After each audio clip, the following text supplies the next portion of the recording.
Hi, everybody. Yay! Thanks for being here with me. Come on in, make yourselves at home. You know the routine.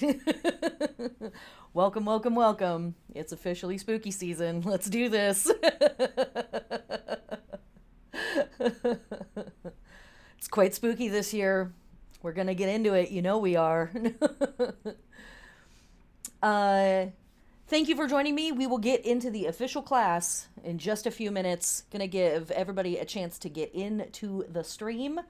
If this is your first time here, I highly recommend grabbing yourself a beverage, a snack, something that you enjoy to imbibe.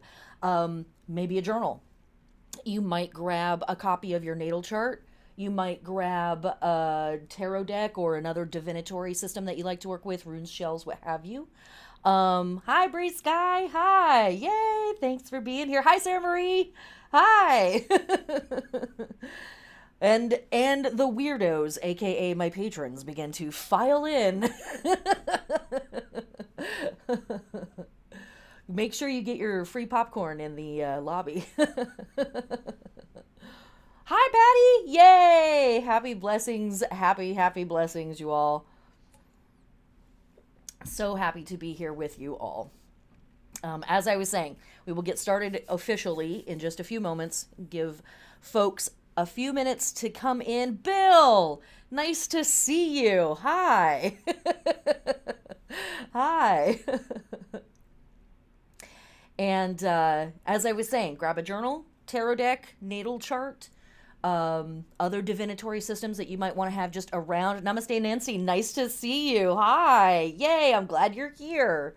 Very cool. Thank you. Thank you. It's not just an aesthetic, it's a lifestyle. My goodness. Grab yourself a snack, something to write on, perhaps, etc., etc.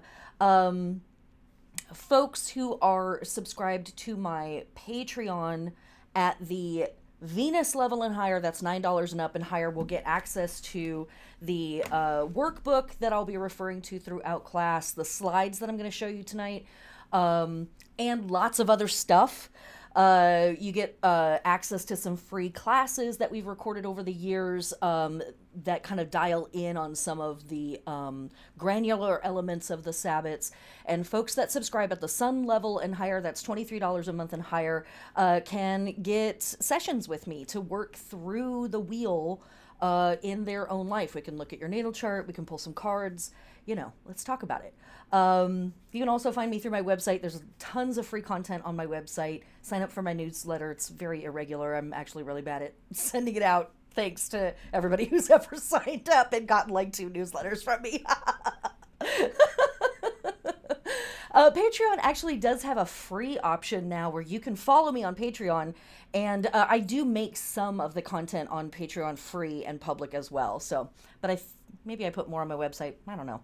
I have a lot of stuff out there. Come explore it. I also do a weekly podcast where we get into the granular elements of all of these classes too. So,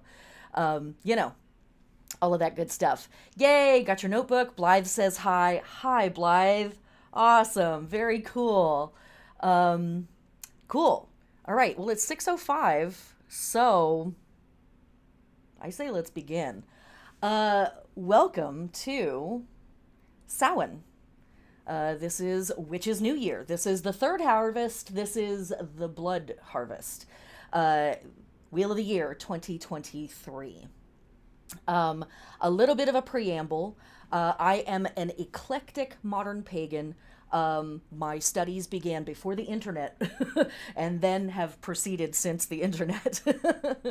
And my background is a big old mishmash of stuff. Like a lot of pagans here in the Western world, I absolutely take it as my responsibility to sort out fact from fiction and all of that good stuff. So I don't use that as an excuse, just as a little reminder to myself. Like, oh yeah, I gotta go check my references. Let me check my P's and my Q's. But I am a big fan of witnessing the capacity of our ancient ancestors and seeing them as not only humans, not only folks having a spiritual experience, but as great scientists, great researchers, great explorers. And, you know, it was their curiosity that brought us to how much we know now. And I love that mix of science and religion, or science and magic. I think it's paramount to, well, my worldview. Um, and I really also am very excited to show pagans where our stuff is interwoven with other festivals and celebrations and holidays with various folks around the planet, past and present. It's always really cool to see who else is doing what at the same time as us, as well as, you know, maybe there's some common roots there. Maybe there's some common influences there. Most likely, right? I mean, we've all been living on the same planet this entire time. So, um, and because I'm old, you know, Methuselah. It's my style. I sometimes use antiquated language, and I apologize in advance for that. I'm working on it. I am, you know, moving to evolve my vocabulary as we evolve as a species progressively. So, when I say things like goddess and I'm saying she, her, what I'm really meaning is that stuff that's in all of us that the goddess has. And any gender can access these things: to nurture, to be brave, to gestate, to hold, to protect. These are all elements that we can find within the goddess to provide. And when I say God, and sometimes I will say he, him, what I really mean is that energy that's in all of us, that has the capacity to thrust, to go out, to be strong, to be brave, to protect, to provide, and also to explore and to do all those stuff. So, yeah, sometimes our gods and goddesses are depicted as humans with genitalia, and sometimes that matters to their myths, and sometimes it totally doesn't. And I think that, you know, when we talk about deities, we have to remember that a lot of them are shapeshifters, a lot of them have multiple forms. It's our language that limits them, it's our capacity and our imagination that limits them. So, let's not tell the gods and goddesses what they were exactly. Okay.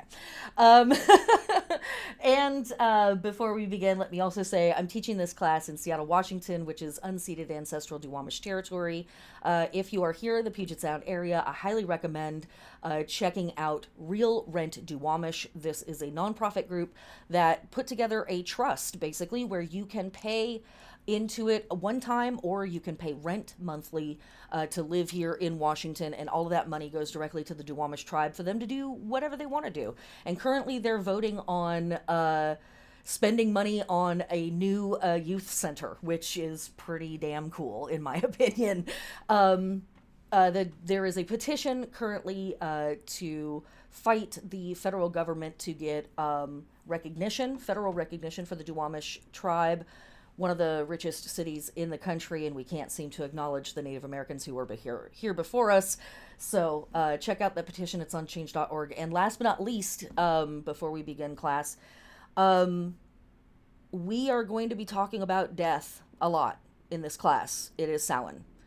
And we are experiencing in real time a genocide. Certainly not the first one, not even the first one in this decade, not the first one in this century. Imperialism moves in many, many forms in our world today. And while I am not going to center politics in this class today, if you are working with me, if you're following me on social media, you know that I am a very politically aware person. And to me, these things are not separatable. They're intertangled. We cannot, in my worldview, we cannot be spiritual people without being aware of the impact of our beliefs and our conduct on the world at large. And as modern pagans, as I said at the beginning of class, or at the beginning of this intro, it is absolutely our responsibility to be aware of the roots of our belief systems. You know, tonight we're going to talk about fixed stars, Those all have Arabic names because of the incredible Arabic mathematicians that named those stars, and those names are the ones that stuck. Are you a magician that works the lunar mansions? That is an Arabic magical system. Are you making that connection for yourself? Are you a magician or a witch or a pagan that's influenced by Kabbalistic magic? That magical system ultimately comes from Jewish folks and perhaps has deep connections with ancient Egyptians as well. Are you aware of that? And so, as pagans in the world today, I'm going to be the finger wagging witch that's in your face saying these things are not separate from each other, they are intermeshed. And it's our responsibility to be aware of those things and to conduct ourselves responsibly and with respect to the folks around the rest of the world that are doing this stuff too. So, with that said, I am sending peace and power and protection to all of the people in Gaza and in Palestine, from the river to the sea. Please let Palestine be free. Stop the forces of imperialism. To the people in Israel who are at the whim of their government, I am sending you peace and power and protection. I know that there are Jewish people around the planet who are horrified at what is happening right now, as well as people of all faiths and no faith. You don't have to believe in God to be a good person. And so it is vitally important to me to acknowledge what's happening in the world right now as we step into the dark heart of the wheel, where we die and we rot and we break down to be reborn, in a manner of speaking, at Yule. And so, with that, let's begin class. If this is your first time here, please put a pumpkin in the chat. If you have been here before, put a witch in the chat. I'm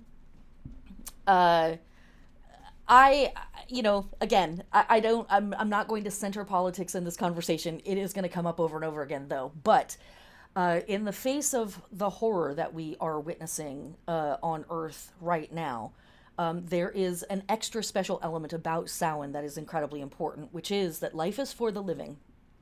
And in the midst of this holiday that is witnessing the breakdown of the natural order and the breakdown of the natural world, we have to sort of insist on our vitality. We have to insist on our liveliness and our life. And I will be reminding you of that over and over again in class tonight. Okay, so what are we doing at Samhain? I guess I could have put this up and been yammering at you this whole time. Sorry. Yay, we got pumpkins and witches here. Woo woo. Excellent. Thank you. What are we doing here at Samhain? We are working with our Sabbat sign, modern pagan element here, a pretty cool magical symbol for us to work with for this Sabbat. But here at Samhain, this is our major witches' work. We are stepping into the realm of death and transition, the Underworld Journey, ancestors and shadow work, purification and protection, the celebration of life, and rebirth through death. And thanks, guys. Yes, absolutely. Keep throwing them up in chat. That's awesome. Okay, so let's talk about this a little bit. Here at Samhain, we are hanging out with deities that oversee or embody the ideas of death, transition, and the underworld journey. And, the themes that we're working with, the sun is dying, and daylight is shrinking. right? From the scientific aspect, our sun here for us in the northern hemisphere is moving further and further south on the eastern and western horizons. As the sun rises every day, it's further and further south on the eastern horizon. When it sets every day, it's further and further south on the western horizon. After Samhain, approximately October 31st, we have basically 6 weeks until Yule, and every single day will get darker and darker. This is by far the darkest part of the year. And then after winter solstice, again, for those of us here in the northern hemisphere, after winter solstice, the days will begin to increase again. And we'll talk about this more at Yule when this is a big deal. But this shift is a huge part of what we are experiencing emotionally, psychologically, and spiritually, as well as physically, biologically, here on planet Earth. The days are growing shorter, the light is growing dimmer. And it's important to note the phenomenon of the sun moving further and further south, because it's not just moving further and further south on the horizons, it's literally rising lower and lower and lower every day. And so the light is literally less. Those civilizations in the past and present that worship the sun as a deity are seeing this deity actually weaken. It's rising less and less high every day. And so, beings are watching this. Just from a biological standpoint, our serotonin production is stopping. This is our I give a shit muscle or our I give a shit drug that our body produces that gets us up in the morning and helps us give a shit to go get stuff done. And we're producing less and less and less of that as the sun is lower and lower in the sky. The light is dimmer. It actually shines at a different tone of color. Not only are there less hours of it, but it's also at a different angle than what we are used to. And so there is a massive physiological shift. And of course, how does the natural world respond? Well, it's getting colder, and the vegetation that has been so wildly abundant for the last few months, that's just been bursting out of everywhere for the last few months, has not only stopped, but those plants have started to die and decay. And so not only are we seeing the sun grow quiet and get lower and give us less heat and less light, but the earth herself or itself has stopped providing for us or is in the process of shutting those things down. And so psychologically and biologically, as well as emotionally and spiritually, humans and plenty of other living beings on the planet would be looking around at this time of year and thinking, what the fuck is going on? What's happening? Where did all the light go? Where did all the heat go? And we see that, in response to that, civilizations past and present have death ceremonies, death rituals, death celebrations, death as a deity, death-oriented holidays are possibly the most universal spiritual experience that we have any kind of record of. In fact, there is a fantastic new documentary called Cave of Bones that I just saw recently that once again blew my mind. Up until recently, we thought that the oldest graves, or we should say, the oldest graves that had been found were sort of shared between either the site in the west coast of Africa or a site in Palestine slash the Fertile Crescent. Now,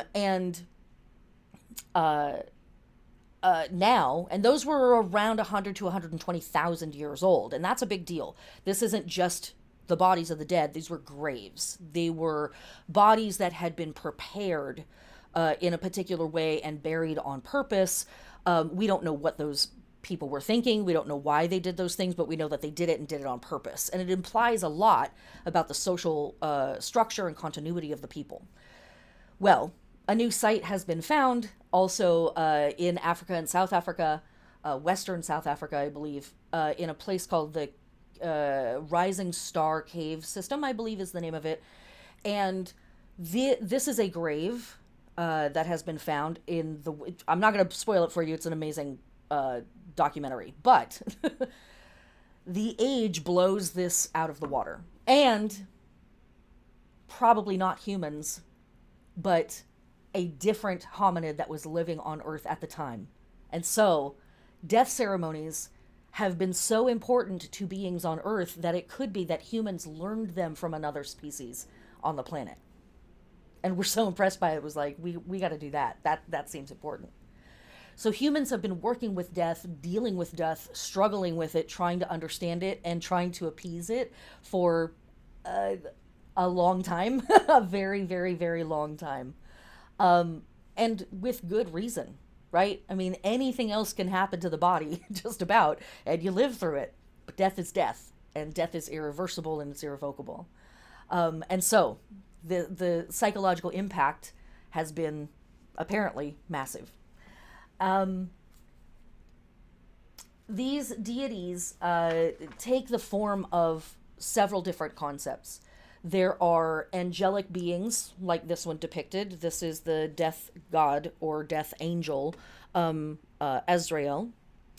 But the winged being, all in black, with a sickle, very, very traditional for a lot of Europe, the Mediterranean, Middle East, even northern African areas, to depict death in this manner. But we see also psychopomps and tricksters come through as well, ancestors, messengers as well. And these are all entities that are assisting in the crossover, the leaving behind of this realm of existence and the entering into or the accepting of whatever the next realm of existence is. And one of the depictions are this type of thing, an actual embodiment of death, an actual personification of some type of death. Again, something that you will find in nearly every religion, past and present, around the planet. Nearly. Not all, but just about all. But another group that we see quite a bit of during this time of year is the wild hunt. This is also referred to as where are my notes? Here we go. Wotan's army, the Sidhe, which are also the Fae or fairies, the family of Harlequin, the Furious Host, and many other names. And these processions were thought to be made up of a variety of different characters. In some cultural descriptions, this group are very surreal and absurd. They are otherworldly beings, and you might have goblins and trolls and, vaguely odd, but, not too sinister or menacing. But then in other processions, you have the Morrigan, or you have Hecate, or you have Hel, goddesses that oversee the lands of the dead. You have the Fae, who are basically like elementals. They're very different from the way that we depict fairies here in America. It's an entirely different energy situation, much more serious. You might see the bodies of the dead. You might see soldiers who were not buried after war, or stillborn babies in this procession, and hunting hounds. And if you were caught out on the moors, if you were caught out on the back roads by this procession, you were taken under the hollow hills. You were taken into the underworld, taken onto or into the underworld journey. So what is the underworld journey? Well, the underworld journey is us heading into the murky part. It's us heading into the dark. And so, as we've just already discussed, it's heading into the dark part of the year visually. Less sun, weather's cold, plants have stopped growing, food may be scarce, shelter may be precarious, right? There's a lot of stuff going on there that is heading into the dark. And so by that stretch, also, we're heading into a scary part. We're heading into a part where our lives may actually be jeopardized in some way, because hard to get food, shelter is precarious. I'd better wear the right clothes, because if I get wet, or if I, get a limb too cold, I may lose it, right?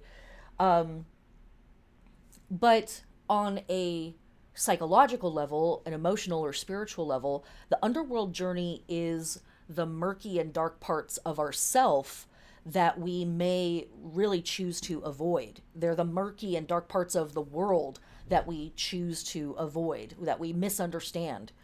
And moving through this stuff can be very tough. It can be very exhausting.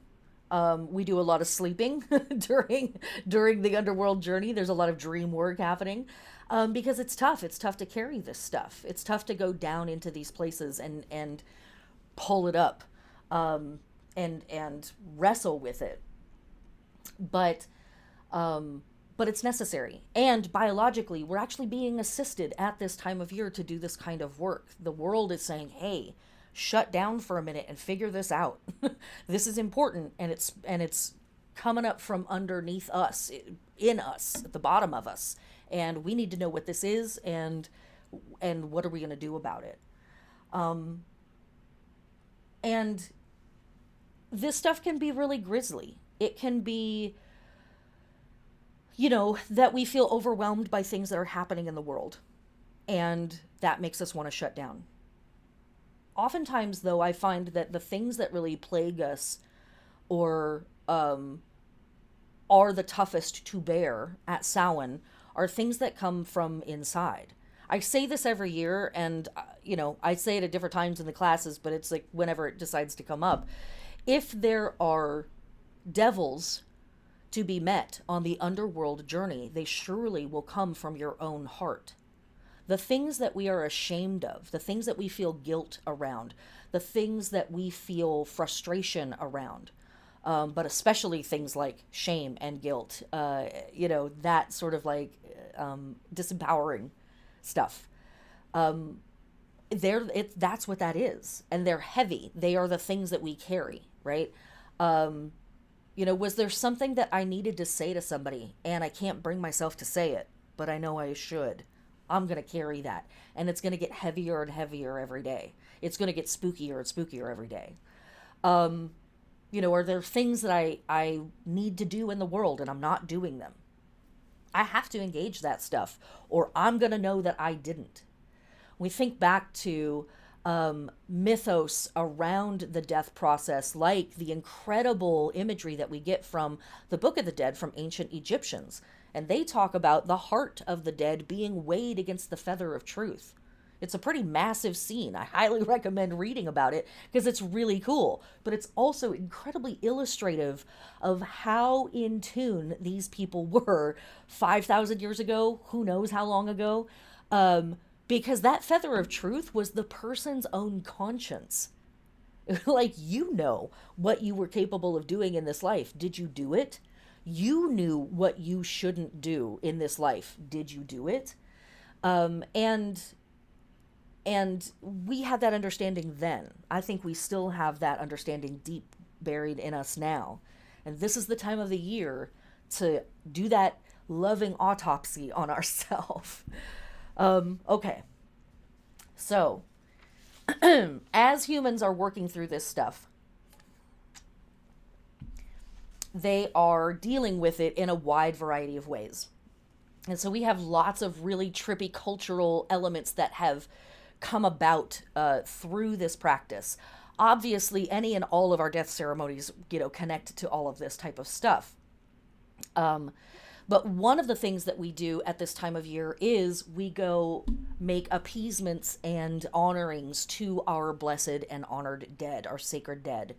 And that can look like a lot of different things. That can look like us leaving offerings at places. Maybe we go and visit a family tomb or a stranger's tomb or gravesite, and we clean it up. We leave some flowers. Maybe we leave some candy on an altar. or on a gravestone or any of those types of things. That's one of the major ways, is there's this open acknowledgement of death and its place in our society, in whatever society it is that you live in. And this is something that a lot of Eastern traditions have kept within their culture. They've always had it, and it's just as powerful and popular now as it ever has been. In the West, we really struggle with acknowledging death or dealing with it. And, if this stuff is scary and weird to you, that's cool. That's okay. But here's a place where you maybe could challenge yourself a little bit and say, maybe I need to go sit in a graveyard and think about my mortality for a little while. That's tough for me. Let me do that work in this time period where Earth is holding me and helping me do this work. And so offerings to the dead, ablutions to the dead, and honoring the dead in cleaning up their graves and things like that. Also, an incredibly appropriate time of year to build or refresh or maintain any ancestor altars that you have in your house. Side note, your ancestor altars should only have folks who have passed on. Do not put living ancestors on your ancestor altar. Unless you got beef. Just an aside. I know there's some baby witches out here, and we're all learning. It's okay. We're all learning. But you're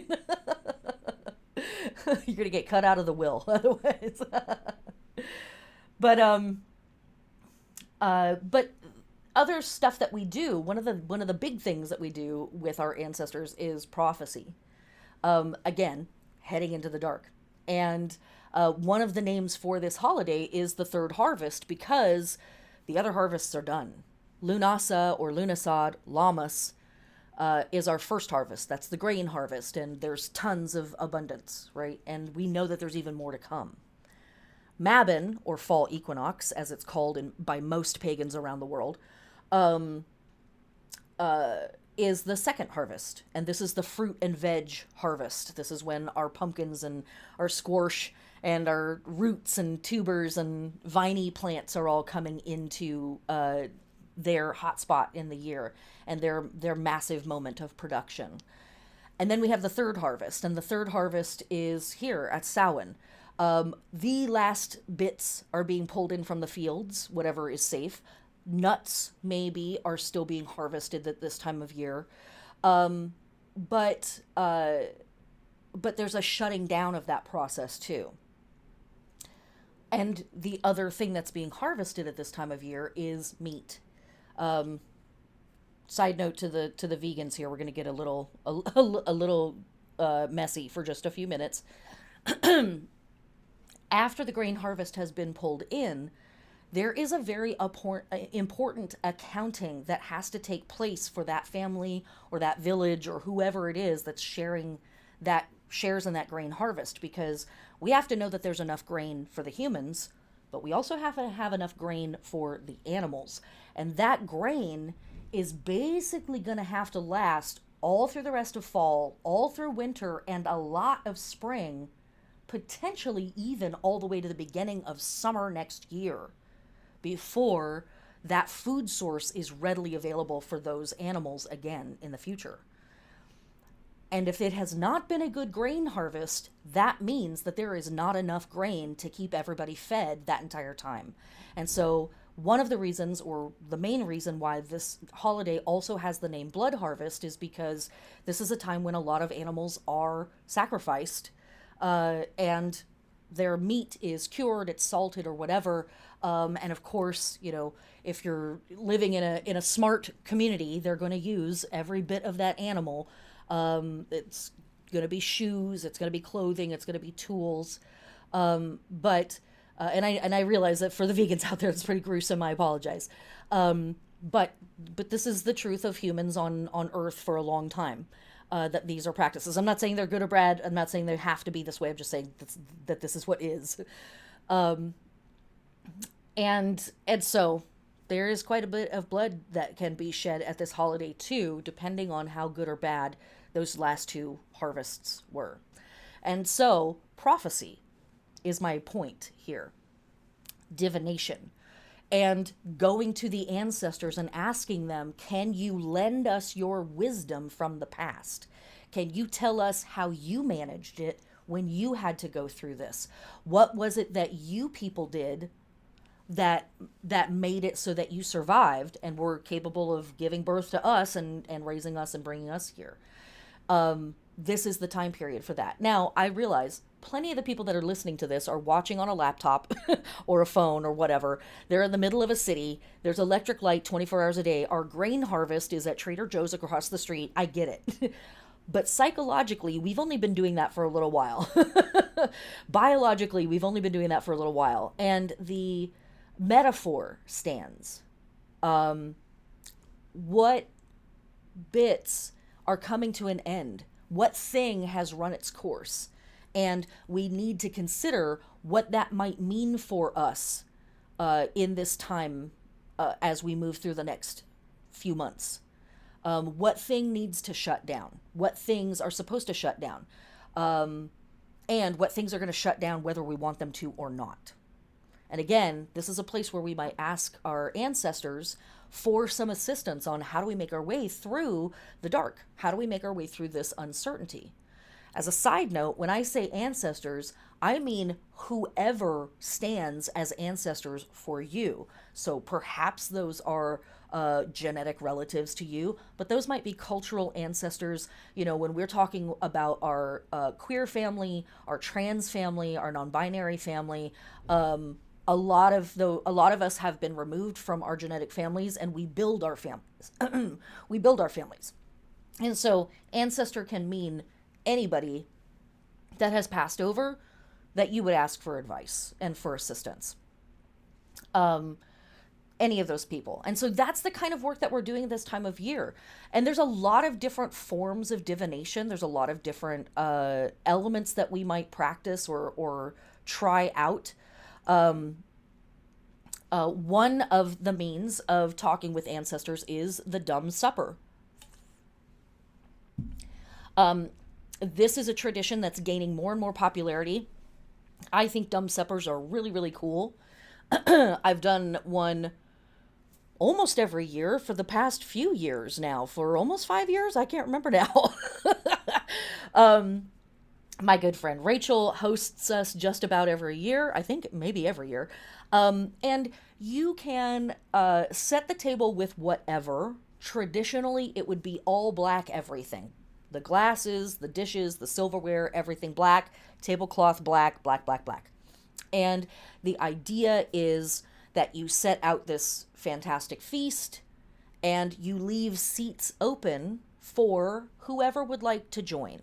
We are not demanding, we are inviting the dead. We're speaking to them respectfully. If we're hoping particular people show up, we might want to put their favorite stuff out. If, you know, Grandpa liked to smoke menthols, we're putting a pack of menthols on the table. If Grandma liked her Miller Lite, we're putting a Miller Lite on the table. You know, whatever it is, right? Maybe somebody had a sweet tooth, we're going to have an extra bowl of candy by their seat. And they are invited to join us. And then whoever the humans are that are attending the dinner, sit down and eat in silence. And the idea is the dumb supper or the silent supper, to be silent the entire time.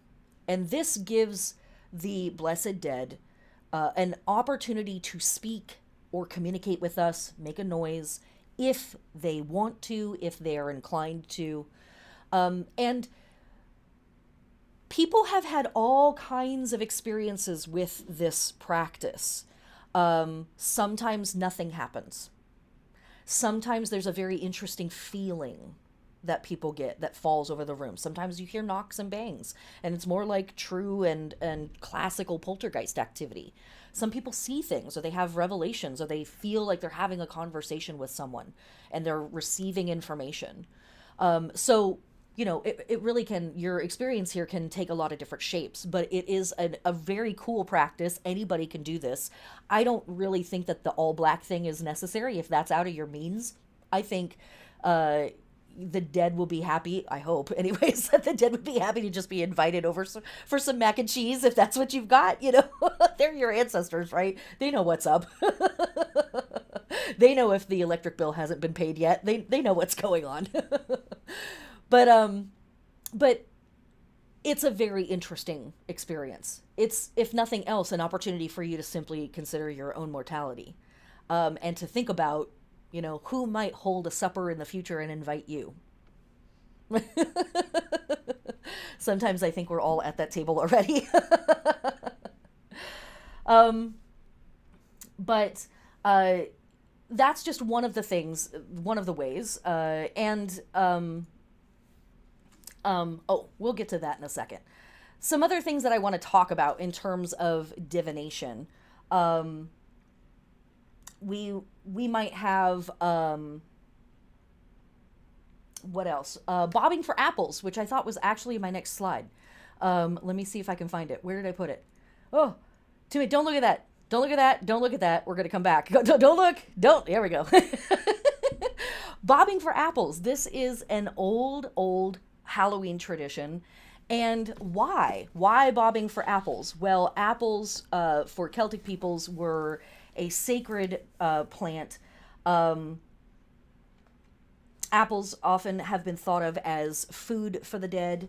Other witches bury apples at Samhain for the same reason. In Celtic myth, a bough that had all three phases of the apple's growth cycle, buds, flowers, and ripened fruit, was called the silver bough, and it was thought to be a type of magical charm that would let the bearer pass into the lands of the deities and the underworld. I found that passage in this cute little book, The Kitchen Witch, and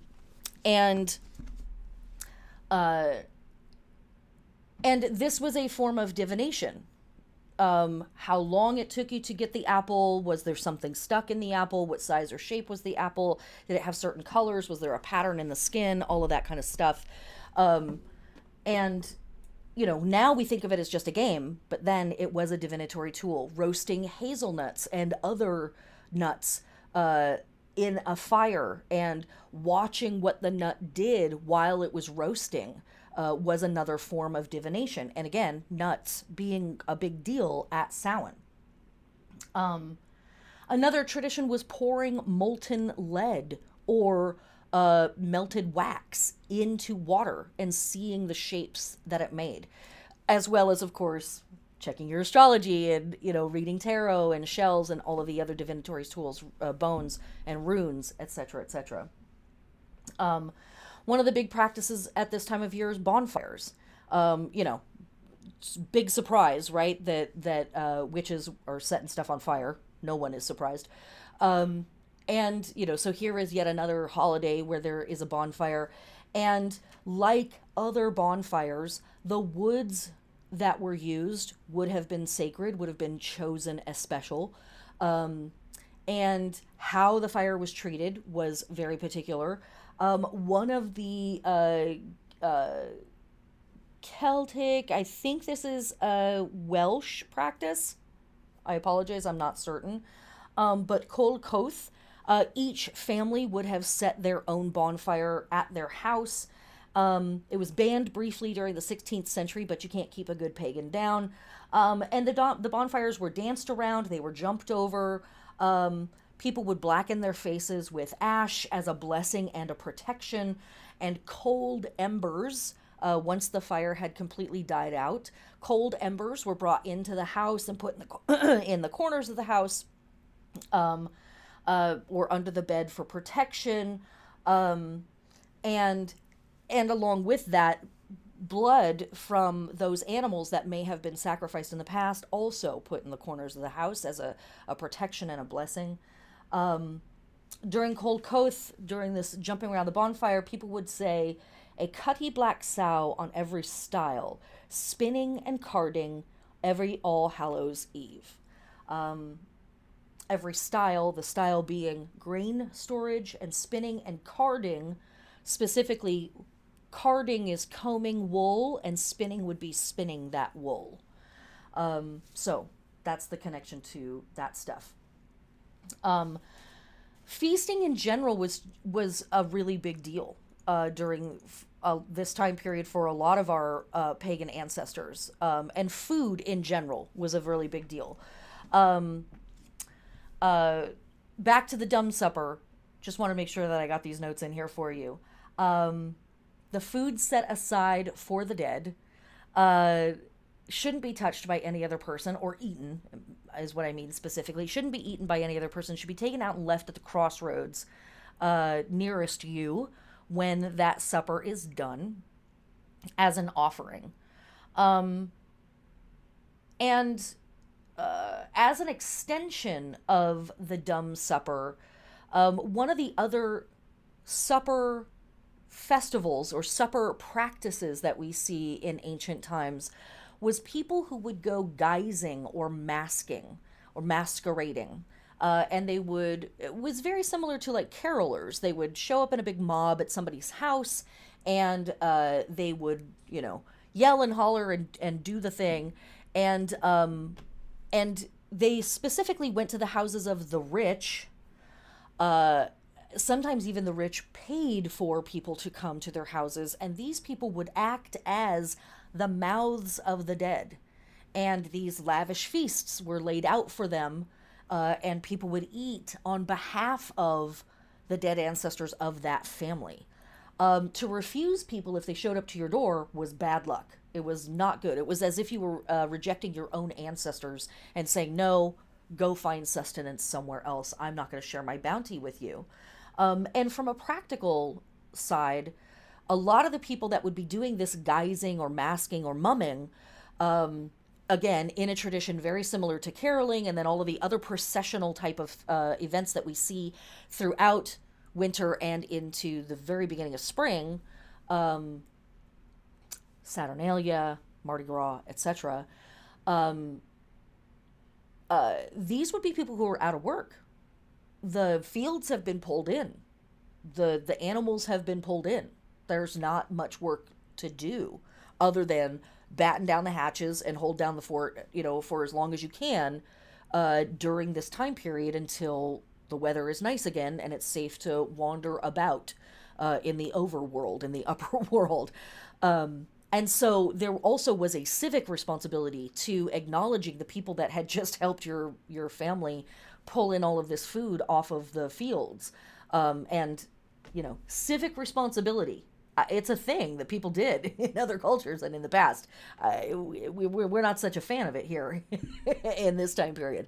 But it was a thing. It was a thing. It's how libraries and parks got built. I'm not going to go into it. But anyways. And so these types of dinners make a real moment for us to communally celebrate in silence and in loud festival happenings. Okay, so another one of our traditions at this time of year is ye old jack-o'-lantern. What the hell is the deal? Where did jack-o'-lanterns come from? What are they? Well, the pumpkin carved as jack-o'-lantern is an American invention, although it has become the standard more or less around the planet. This is one of those traditions that we got from Europe. We changed it and then gave it back to Europe in a different form. Because it used to be turnips and rutabagas and other root vegetables, parsnips, if you can imagine. I was like, how big were the parsnips and the turnips back in the day? They must have been huge. They were. They were really big. And so, you know, we were talking about the wild hunt, right? The furious host, Wotan's army out there scouring the back roads for interlopers and you know, unaware travelers. People would have carried this lantern when they were traveling about at night as a means of protecting themselves and scaring off predators, scaring off entities from other worlds that might want to kidnap them and take them back with them. And yes, we actually have examples of turnips. This is from Wikipedia. This is a turnip head. This is what they more would have... Like, that is frightening as hell. That is... I would be like, you know what? Let's let this human go, and we'll try to find another one. That's frightening. And there would have been a flame, an oil lamp, a candle of some sort put inside to light it up from within, just like we do today. But this harkens back to a much older ritual that is, 2,000-ish years old or so, that the Romans reported when they first began to encounter who they called the Celtics, or the Celts, who would take the heads of people that they killed in war and in battle and empty out their skulls and put a candle inside and put them up on poles around their property as warnings, but also as protection. They really felt like the seat of the soul was in the head. And this was sort of like taking the energy of that person and putting them to work to face back out and protect. So this is a tradition that actually harkens back to something much, much older and very oriented to death and working with the energy of death. Pretty intense stuff. Of course, trick-or-treating, right? This is one of the great traditions that we have left over. And I'll tell you what, there is no consensus on what is trick-or-treating and where did it come from. There are so many different stories. There's so many cooks in the kitchen when it comes to what the hell is trick-or-treating and where did it come from. What I notice about trick-or-treating is that it is very similar to the other processions that we see at this time of year, where people are mobbing up, they're dressing in wild outfits, and they're going and doing stuff. The outfits and the stuff may vary from group to group, from era to era, but the getting dressed up in a wild outfit and hanging out with a group of people and doing things, very, very consistent. And a lot of folks suggest that trick-or-treating comes partly from the processions that were acknowledging the wild hunt, that were acknowledging the shift in energy and these entities that were coming in that were sort of representatives of the breaking down of the natural order.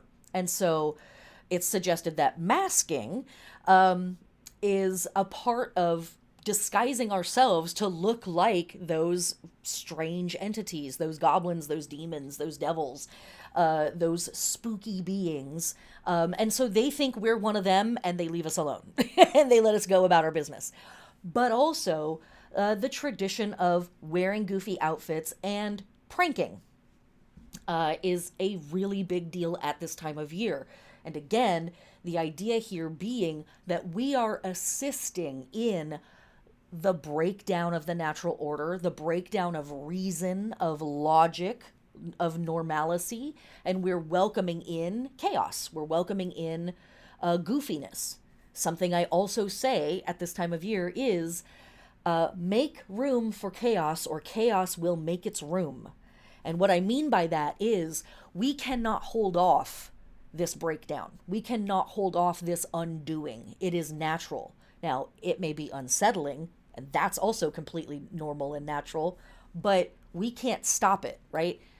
Just as much as we cannot stop the sun from dying, it's going to do its lower and lower in the sky thing for the next 6 to 8 weeks. There's nothing we can do about it. It's something to be borne. It's something to be endured, understood, maybe, worked with, maybe, lived through.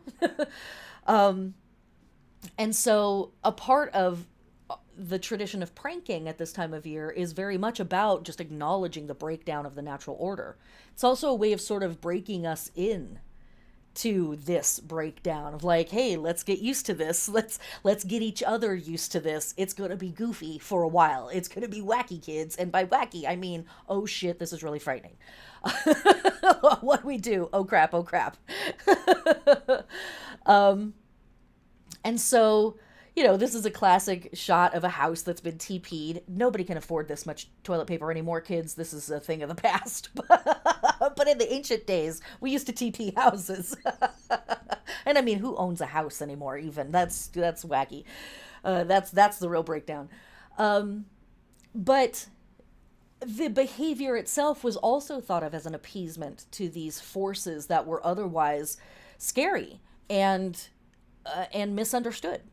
And so, during this time period, you have that type of stuff going on. And another thing in our pranking segment, in our pranking section, is the elders oftentimes will sit around the fire roasting nuts, doing their divination with their nuts, and gossiping loudly for the benefit of the dead.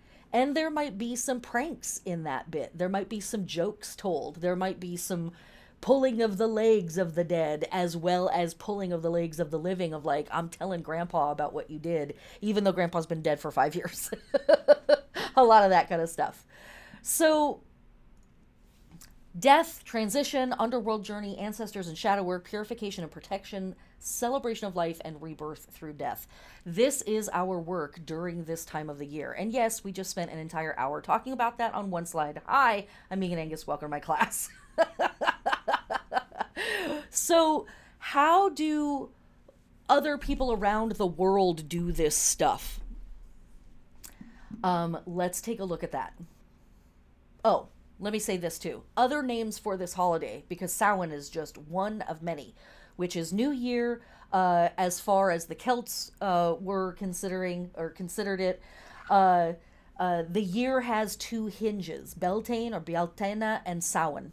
And this was the gateway into life and light, and the gateway into death and darkness. And so for some groups, Samhain is the witches' New Year. There's a lot of other New Years that happen at this time of year. We have the Diwali festival from our Hindu friends and ancestors. We have Rosh Hashanah from our Jewish friends and ancestors. So we have New Year's celebrations happening past and present at this time. It certainly makes sense. But also the Celts thought of this as the gateway into this half of the year. Third harvest, blood harvest, we've talked about that. Devil's Night and Spirit Night harken back to that idea of pranking and the breakdown of the natural order of things.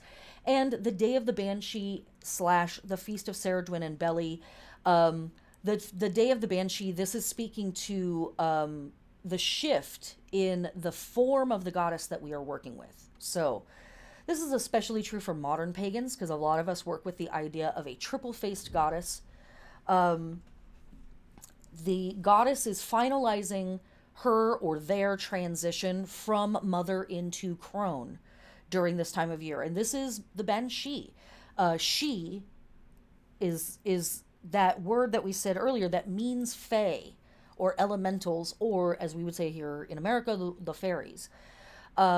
So this is the day of sort of the queen of those entities. The crone is the part of the goddess that oversees death, transition, the breaking down of the natural order, and the stillness that Earth embodies during Yule season in particular, and Imbolc to a lesser extent, and Samhain as well. And so these are other names for this time of year and this holiday. Global themes. If we are talking about what is the rest of the planet doing, endings, beginnings, transformations, fate, rites of passage, sex, death, and chaos. Pretty much all the stuff that we just talked about, right? Well, everybody around the planet is doing the same stuff. From our Mexican friends and ancestors, we have Dia de los Muertos. From our Yoruba friends and ancestors, we have the Huero Festival. Ireland, the Day of Banshee. Our Nordic friends and ancestors, the Rites of Hell. Our Welsh ancestors and friends, Nos Caelan Gaith. Our Sumerian friends and ancestors, the Descent of Inanna. Babylonian New Year's as well. And so throughout October, we have festivals that welcome in the dark and welcome in the unknown. We have the Aztec Day of the Dead on November 2nd. We have our Hindu friends and ancestors celebrating the Kali Puja at this time of year, which Kali is the great creator and destroyer goddess who has her giant gorgon tusks and is very intense, because she is creation and destruction, so she's riding on that vibe. The feasts of Hecate happen at this time of year. From our Hopi friends and ancestors, we have Wubu Chim, which is a transitionary period of recognizing the god of death and Earth Mother Spider Woman, and And then, right at the very end of Samhain season, right as we're leaning in towards Yule, when we're moving through Sagittarius times, we have Krampusnacht. And Krampus is an incredible representation of an entity that's here as a bit of chaos and pranking and, sinister sort of severity. That's like, let's go, let's break it down, we're doing this. And, you know, I'm a Sagittarius, so maybe I'm a little biased, but Sagittarius really gets wrapped up in that Christmas BS. No, bitch. We're the crucible. Scorpio is the satin lining of the coffin and the velvet cloak that we wear to the funeral. Sagittarius is the rotting corpse in the ground and worms squirming in your eyeballs. That's what's up. That's why we're crazy. That's why we're crazy. But there's no time for that. Actually, we'll get into it a little bit later in the class. There's going to be time for it. But this is in all of these celebrations, there is this paradoxical celebration of the breakdown of things and the uplifting of things. And it's true when we think of our modern Halloween celebrations and our modern Samhain celebrations. We might have a very somber moment at one point in our Samhain celebrations where we're thinking on our blessed dead and we're thinking of, what is happening in our world right now and the frightening elements of our unknown future and all of that stuff. And then in another moment, we're carousing and we're wearing a crazy costume and we're partying with friends and we're being loud and we're having a great time. This is one of those holidays that supports all of that stuff all at the same time. And that celebration of life thing can feel a little, I hesitate to use the word desperate, but I can't think of a better word. Think across the wheel to the opposing Sabbat. That's Beltane or Beltana. The celebration of life at Beltane is very flirty.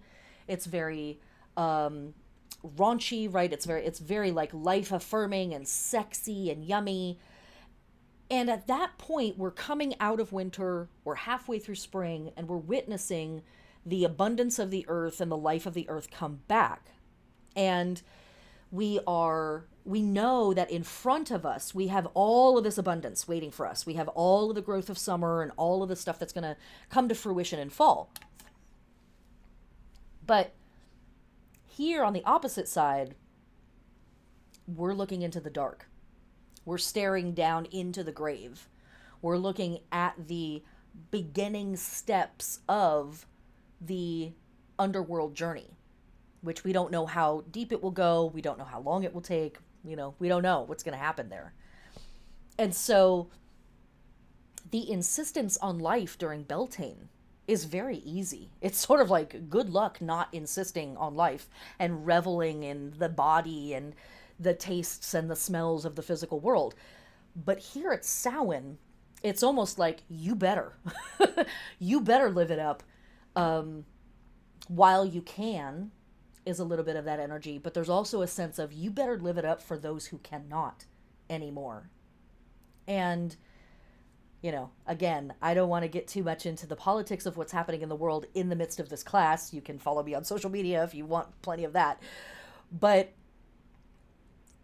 we have experienced a profound amount of death in just the last few weeks, but also in the last few years with COVID, and just sort of the 20th century and the 21st century has just been kind of a death fest.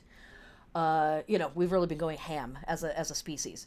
And there are many people who cannot dance to their favorite song anymore. They can't hug their loved ones. They can't taste their favorite food. They cannot go to their favorite spot and watch a sunset pass down behind their favorite mountain. But we can, because we're still here. And so, in that sense, we have a profound responsibility to live it the fuck up as hard as we can at this time of year for those who cannot. And let them sit in us and experience it one more time through us. Just that. Okay. So How are we working through this on a more granular level? Let's take a moment. That was a lot of information. I know I've pummeled you all. If you're new here, hi.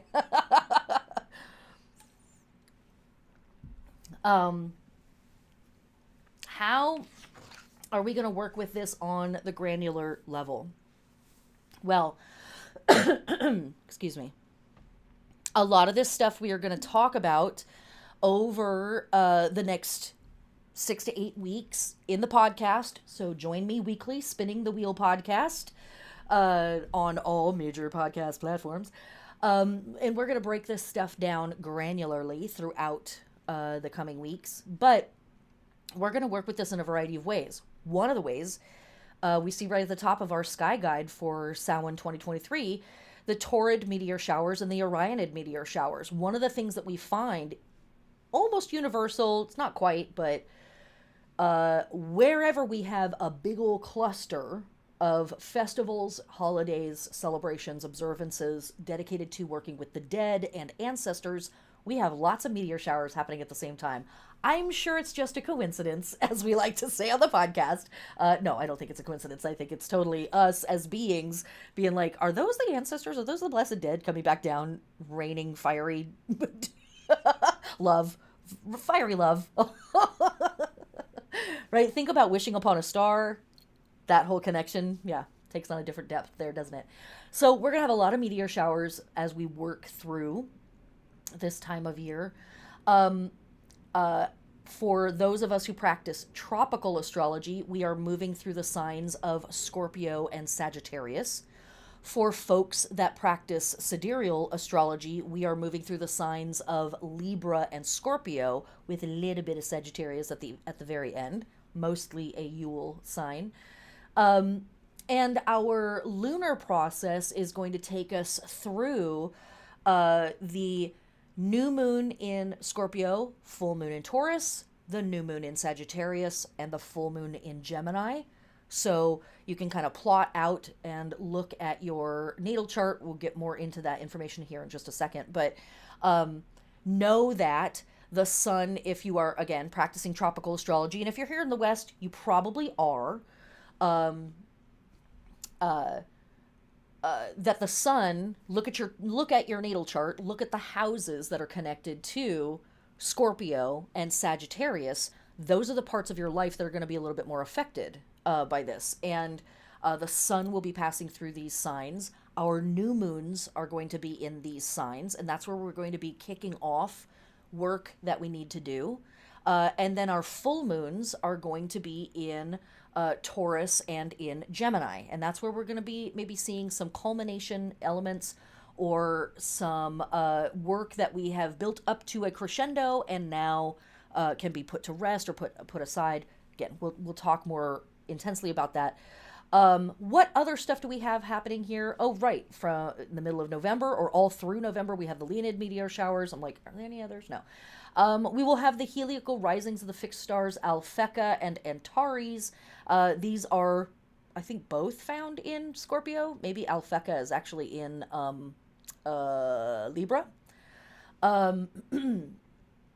We will have also our last new moon and last full moons of fall.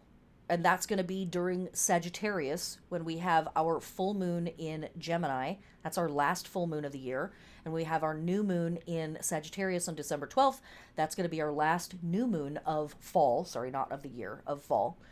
And the other super fantastic thing that we've got going on for us in Samhain this year is we also have an eclipse happening on the 28th with the full hunter's moon in Taurus. This will be a partial lunar eclipse. This will close the eclipse window. Our past eclipse was at the end of Mabon. And this will be our last eclipse involving Taurus and Scorpio. We've been dealing with eclipses in Taurus and Scorpio for the last year and a half-ish. It's going to be the end of that. So whatever process or magical work you've been doing with that, that's going to be wrapping up. The nodes have officially moved into Aries and Libra. And so for the most part, our eclipses are going to be in Aries and Libra going forward. It's never exactly perfect, which is why we're having our last eclipse here in Taurus after we just had an eclipse in Libra. No time to explain the astronomy. Just, it's correct. Trust. You can look it up. It's not that difficult to understand. And here also with these moons, we see a couple of interesting traditions. A lot of moons are, the moon names that we use in theory are from Algonquin tribes. But cultures around the planet have names for the full moons. And there's a ton of them in the workbook. There's a whole big giant list of them. But our full moon on October 28th will be our hunter's moon. And this is always the full moon that comes after fall equinox. So whenever that shows up. And then, the full moon that is closest to fall equinox is the harvest moon. And then whenever that one happens, the next one is the hunter's moon. So the last one was right next to fall equinox, and this is the next one. And then our last full moon of fall falls in November, and so traditionally this would be called the morning moon. Otherwise, this would be the beaver moon, or any other number of frost moon, fog moon, white moon, trading moon, but morning moon when that last full moon falls in fall. In November specifically. So that's kind of a general layout of our astronomical moments. Oh, one other thing I'll mention while we're still on this page is solar Samhain. You can see it right there in the middle of the list.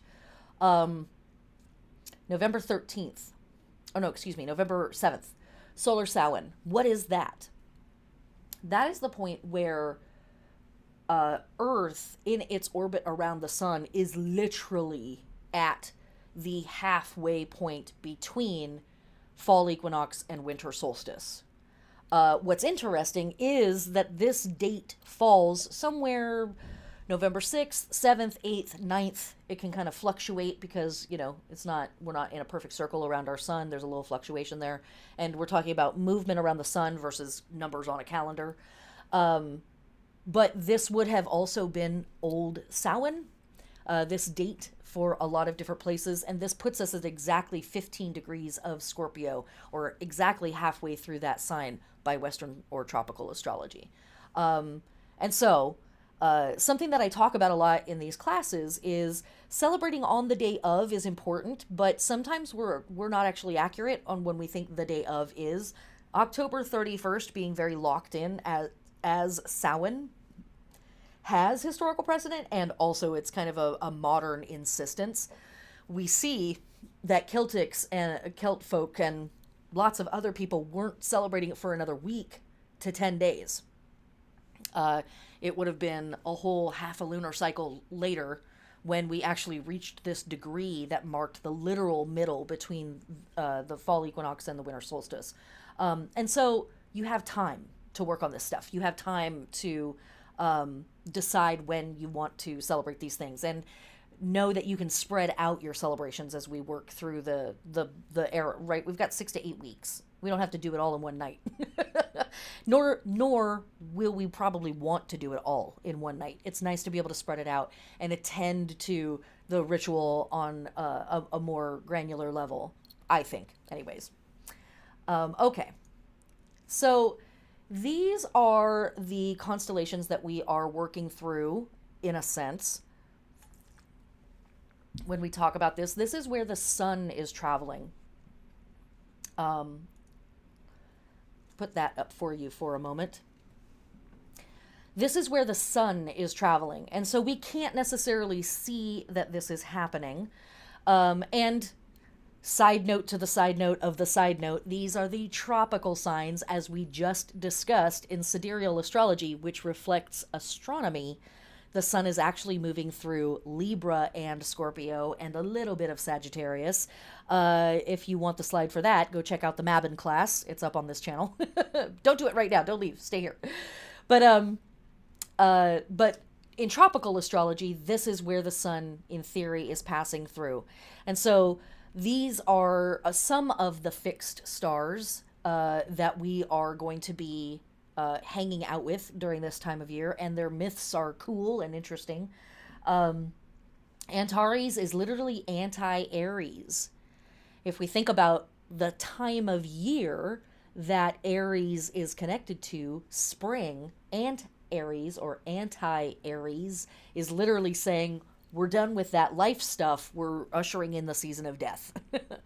Note also that big smear in the middle of this slide, that is the galactic center. And this is currently between Sagittarius and Scorpio. This is what Sagittarius points at with its arrow that it's shooting. It's shooting into the galactic center. And, you know, there's a lot of mythos around stars being our ancestors. There's lots and lots and lots of civilizations that have thought about stars being our ancestors. I wonder if it has anything to do with this. Maybe it has something to do with this giant, beautiful, colorful, foggy smear of stardust and glitter that, you know, goes across the length of our sky. Maybe it's that. Could be. We have stars here that are connected to various deities. Cars Borealis is connected to Inanna or Ishtar. Nunki, of course, is connected to Nunki or Enki, etc. And again, we will talk in further length on the podcast over the next several weeks about these guys, but just to give you a sense of like, this is what the sun is passing through right now. And our ancient ancestors knew this stuff. They were smart. They knew what was going on. You know, they were paying attention to that stuff. And so that this is what's happening for them there. Okay. So let's get a little mystical, because we haven't already.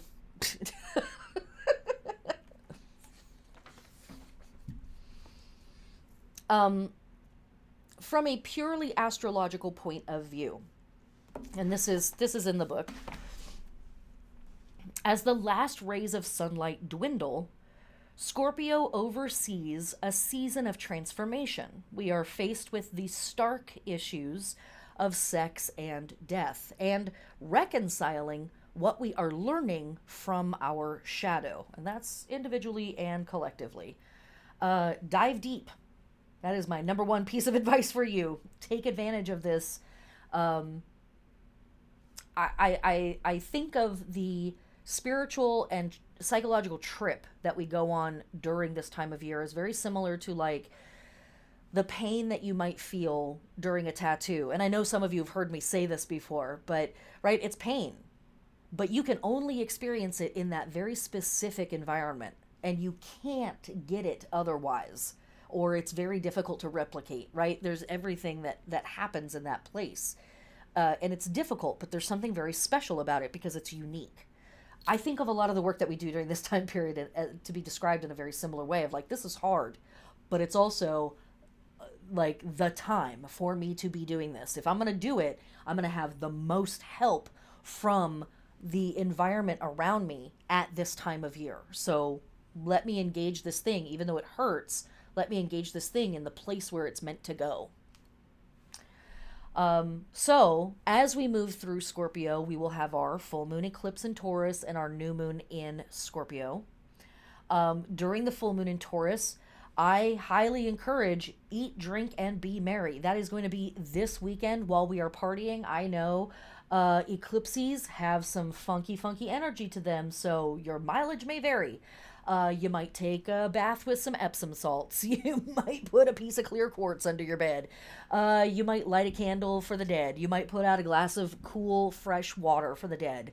You know, just to kind of like appease the forces that be. But at the same time, this is absolutely a weekend to insist your vitality and to live as hard as you can for those who cannot. You do what your instinct and what your intuition tells you to do, but those are just some suggestions from me, your local witch. But this harvest has been intense. We've pulled in much karma on this moon. Eat good food, wear fantastic clothes, enjoy your house, enjoy your body, enjoy the blood that pumps in your veins and your heartbeat at your wrist and at the little moment in your neck, you know, that thing. And then on the new moon in Scorpio, which will be deep into November, if you have not already, now is the time to engage your shadow work. What is your rage? What is your fear? What is your helplessness? Again, it gets spooky at this time of year. It gets intense at this time of year, and we are held at this time of year to do this work. And we have so many things happening in the world that are outside of our control that are evoking and invoking this work as well. Okay. Samhain is the witch's new year, and there is an opportunity to hit the reset button on personal and spiritual matters. Forgive. Release debts, financial, energetic, and otherwise, between you and other people. Samhain season shuts the door on the bright part of the year. Our fields are barren, our fruits have been picked, branches lay bare, scratching at the stormy skies. We might have been able to logically rationalize the shift during Mabon, but now we feel the earth dying and changing into the crone. Along with this dissolution, our sense of reality shimmers like a chimera, and we're watching the world from underwater. We wander amongst the veggies in the garden, dying on the vine, the last of our fruit left to rot on the branch, twisting, forlorn, and warped in the frosty night wind. Mold creeps across the flowers we exchanged only months ago. We walk in a liminal space, cloaked in shadows.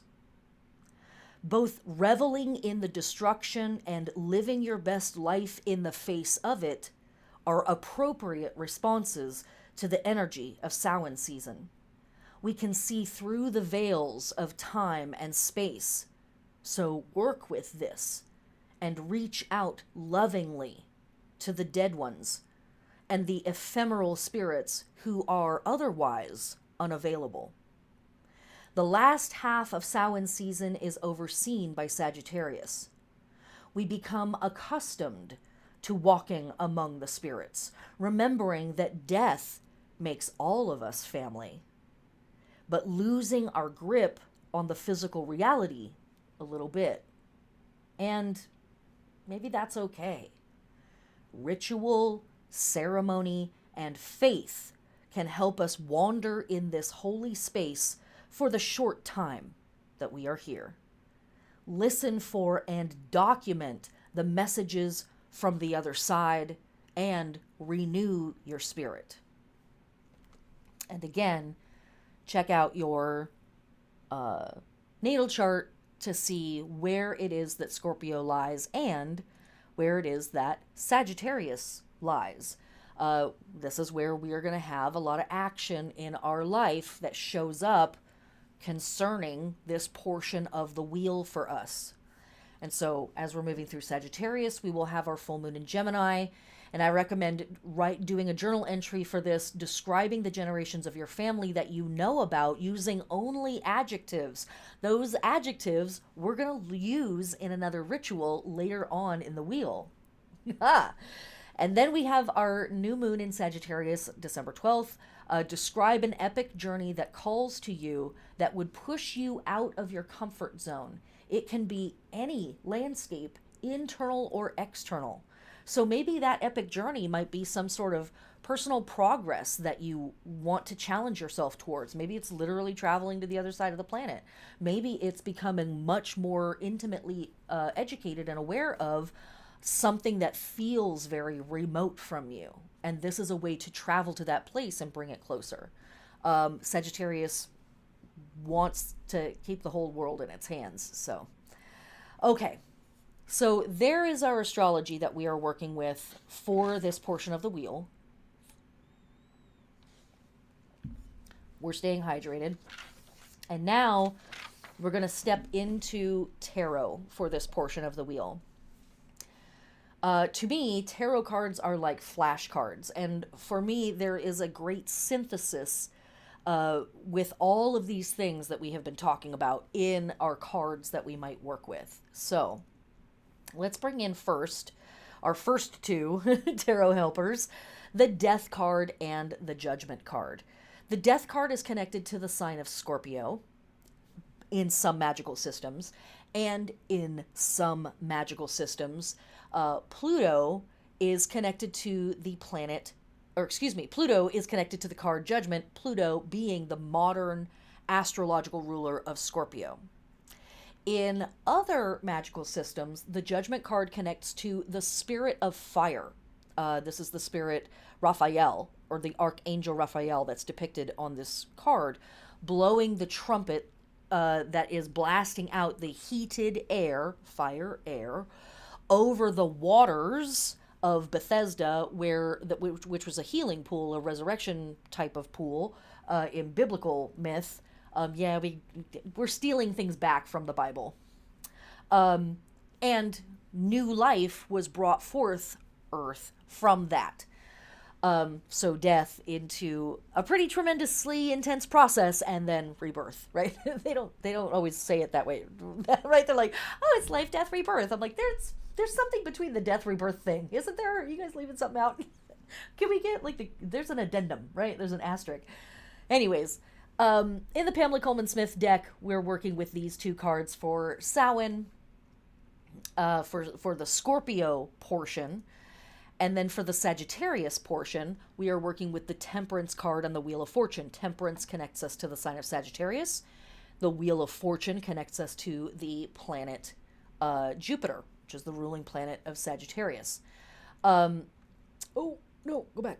Let me go to here. And let me go to here. Okay. So let me break it down for you all.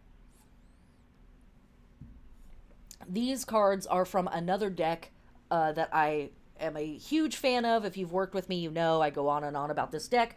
This is the Builders of the Adytum deck. You buy the deck, and it is in black and white, and you paint the cards yourself to develop an intimate relationship with the symbolism on the cards. And here we see Death, the Tower, and Judgment. So Death, Scorpio, Judgment, Pluto, the Tower, Mars. And Mars is the ancient planetary ruler of Scorpio. So if you would like to work with both, either or, your mileage may vary, do what suits you. But these are the cards that we're working with as we move through Scorpio season. And so here's Death with its great sickle, literally cutting down everything and everyone. Nothing can resist the tide of change and transformation. This is just a part of life. We see the sun very, very low on the horizon. Some folks say that this is a sunrise. Some folks insist that this is a sunset. Either way, this is the lowest point on the horizon that we can interact with the sun. So the gist of the symbolism here is the sun is at its lowest point. It's at its weakest here. You know, even death is higher than the sun. And, you know, on one side we have the Tower, on the other side we have Judgment. Elements that certainly can play into a lot of our myths and symbols around death and around Samhain. The Tower, of course, depicts, a time period of frightening transformation, shocking changes that seem to come out of nowhere. And we don't understand why the things are happening to us. We're deeply emotionally affected. We are trying to rely on our lived experience, but our lived experience cannot prepare us for this incredible event that cuts down kings, that cuts down children, that cuts down priests, and everything and everyone seems to fall before this being, this entity. And then on the other side, we have the Judgment card, And we have this entity that is suggesting some kind of rebirth, some kind of continuance after the experience that we're having with death. In this card, the arm positions of those three people at the bottom, those three gray people, are meant to kind of look like LUX or LVX, which is in Latin lux or light. So there is an insistence in this judgment card that there is a light after the darkness. There is a waking up of some kind after the moment of death. But those people are gray because partly they're made up of their lived experiences, and partly because when we are experiencing the judgment card, our past selves can be so removed from us that we almost don't even recognize ourselves. That's how profound the shift and the change is that we experience in this card. And then moving into Sagittarius, we have Temperance and the Wheel of Fortune. Again, this is the Builders of the Adetum versions of these cards. In Temperance, we see another angelic or winged type being, a rainbow over their head, 1 foot on land, 1 foot in the water. They have an eagle on one side and a lion on the other. The eagle and the lion connect us to a variety of things, but they also connect us to the astro signs of Scorpio and Leo. Scorpio, eagle. Scorpio has at times been depicted as an eagle. Could be Aquarius too. Throwing that out there, but probably not. And we see the lion and the eagle on the Wheel of Fortune as well. We also see a person and a bull, and these are the 4 fixed signs of the zodiac: Taurus, Leo, Scorpio, and Aquarius. And so by the time we move into this portion of our Samhain work, when we're working with these cards, Temperance is sort of saying, like, okay, we've been considering this and we've been going through this massive transformation. What are we going to do with all of this? All the parts have been sorted out, and we see the black and the white. We see the plus and the minus. We see the death and the life. What happens when we bring them all together within ourselves? And we combine that utilizing both our intuition and our lived experience. What does that look like for us? And of course, it's us going through a refining period, and our true self is sort of revealed in this. In the relationship between the Death card and the Temperance card, it really is, we're killing off all the parts of ourselves that are not serving our highest goals. That's really the metaphor here. We're letting go of the things that we've been holding on to that are holding us back: our fears, our doubts, our insecurity, our shame, our embarrassment, our ignorance. And we are sort of offering those things up. And we're saying there's nothing, my ego doesn't get to hold on to anything. Everything can be up on the chopping block for me to reveal what I actually am in this world. That's us in the Temperance card. And the Wheel of Fortune is a reminder of, even when we are consciously and willingly stepping into this process, it can still feel wild, intense, out of control, difficult to keep, it's kind of a I can't touch the bottom of the pool kind of a feeling, right? Like there are forces larger than me and I don't exactly understand what's happening. And this feels outside of my control entirely. And these cards are sort of saying, yeah, sometimes as we move through life, we do find ourselves in situations where most of the stuff is completely outside of our control, and we have to just move through this. We have to just find a way to make our way through this. And they are refining moments where the true self is revealed. Now, we could do it in nice ways. We don't have to do it in really horrible and scary ways. But as humans, we tend to be disinclined to do things nicely. We usually have to have it be really awful before we're like willing to make any kind of change at all. And so the Temperance card is like, okay, you wanted to go through the crucible, man. You could have just like, like read the pamphlet and done the thing and like just be more of yourself. But, no, you want me to burn off a bunch of stuff and take you through a really harrowing experience and have this whole underworld thing. Oh, it's fine. Okay, fine. Buy your ticket. Take your ride. Do your thing, man. Whatever you say. So these cards are overseeing this process as we move through this. And so these are some of our helpers. And now here's more of our helpers. Actually, let me get this big so you can see this. Again, while we are moving through Scorpio season, we're hanging out with the Death card and the Judgment card, and perhaps the Tower as well. You do you. And these cards, the major arcana, are depictions of these big philosophical, existential elements that we're wrangling with. The minor arcana are here to help us deal with the practical, real world iterations of those philosophical ideas, right? The major arcana are depicting these big states of existence and these big concepts and thoughts. The minor arcana are like, cool, but what's that actually going to look like in my lived life? Well, let's start with the Five of Cups, everybody's favorite, right? Who doesn't love hanging out with the Five of Cups?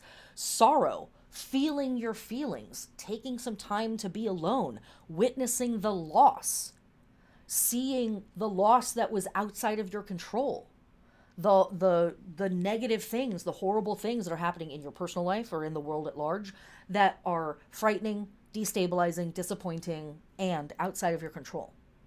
Taking time to be alone, to feel that and really have those conversations with yourself. Big deal.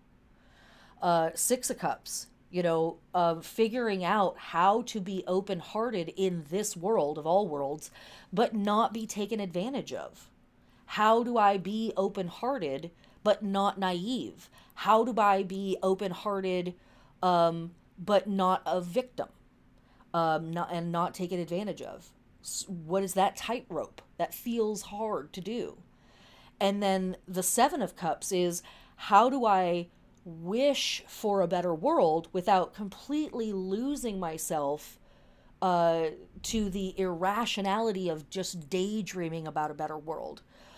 In the Seven of Cups, we can really have a deep experience around sort of wanting to just lose ourselves in the fantasy of the terrors or the fantasy of the utopia that we wish existed, rather than staying in the world where we very much don't have those things and we have to pay taxes and fold laundry and deal with each other and call our representatives again and call our that thing, right?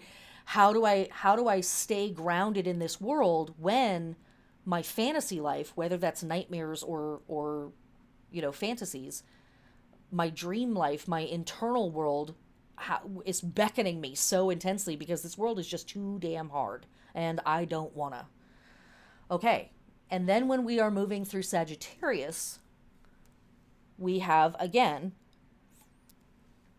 our major arcana, Temperance, Wheel of Fortune, representing our big concepts, our big archetypes that we're hanging out with. But in the practical world, what might this look like? Well, in the Eight of Wands, it can feel like, oh, wow, there's a lot of energy. Look at how we are coming down from the abundance. There's so much stuff. There's so much to deal with. The world is thick.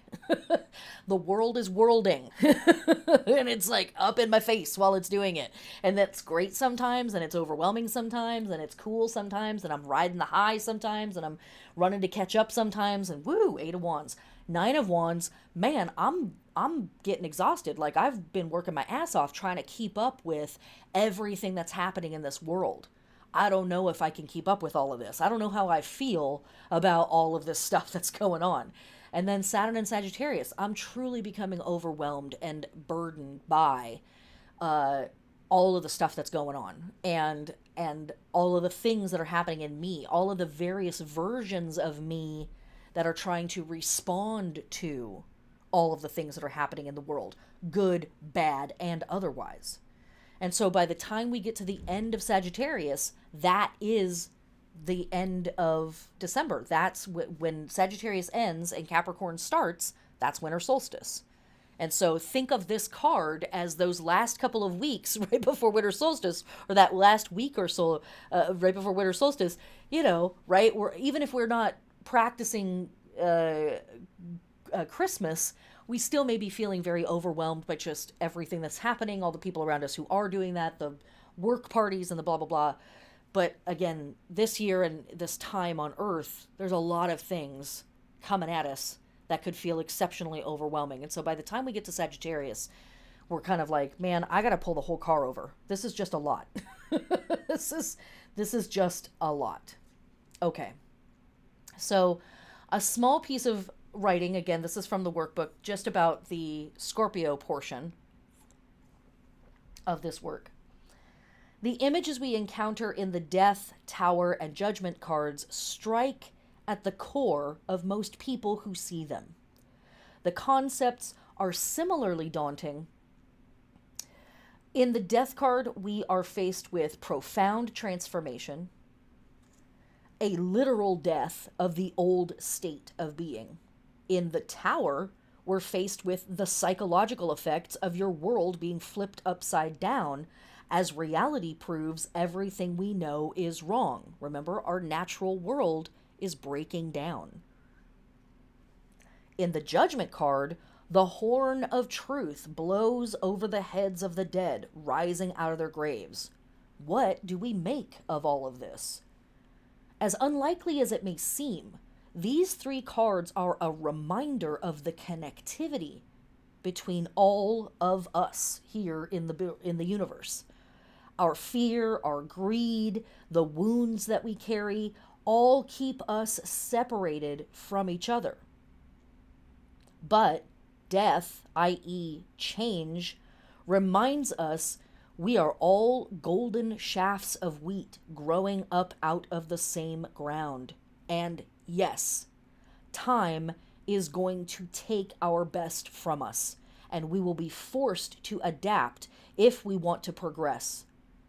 But we will continue to suffer our losses and suffer being abandoned or betrayed, or suffer from our own delusions, projections, and fantasies of persecution if we only see change and chaos as an attack on us personally. The Tower, also called the House of God in some decks, represents the ego death that we experience when we remember that we are all emanations from the same source, that all beings experience these forces. It's not personal. And that all these things that we have built a sense of self with are actually illusions. We might want to lash out or distrust anyone who seems to relieve us from our own responsibility or dissolve our fears in substance. But the Judgment card reveals that our fears around change are unfounded. Yes, parts of us will die as old pieces evolve or fall away. We need to mourn our wounds and the pain that unexpected chaos inflicts on us. We need to forgive our foolishness and thank the parts of us that have utilized broken coping mechanisms that keep us alive. When we push through fears of losing ourselves, because of course there is no self to lose, we push our imagination and hearts to the limits of the cosmos. We stretch out beyond ourselves and we remember that we are part of something more. And that's just to get you through the Scorpio portion. While working with these cards, I also can recommend this collection, the Tower, the Judgment, and the Fool card. I call this the posse of the Death card. I have big pieces up on my website for free, writing on the death card, the tower card, the judgment card, the fool card. I also have classes for patrons on all of these cards, maybe except the fool. Everybody except the fool. 2-hour lectures on each of these cards. But why the fool? Well, in some magical systems, the fool card is connected to the planet Uranus, which is exalted in the sign of Scorpio in some magical systems. This is not universal.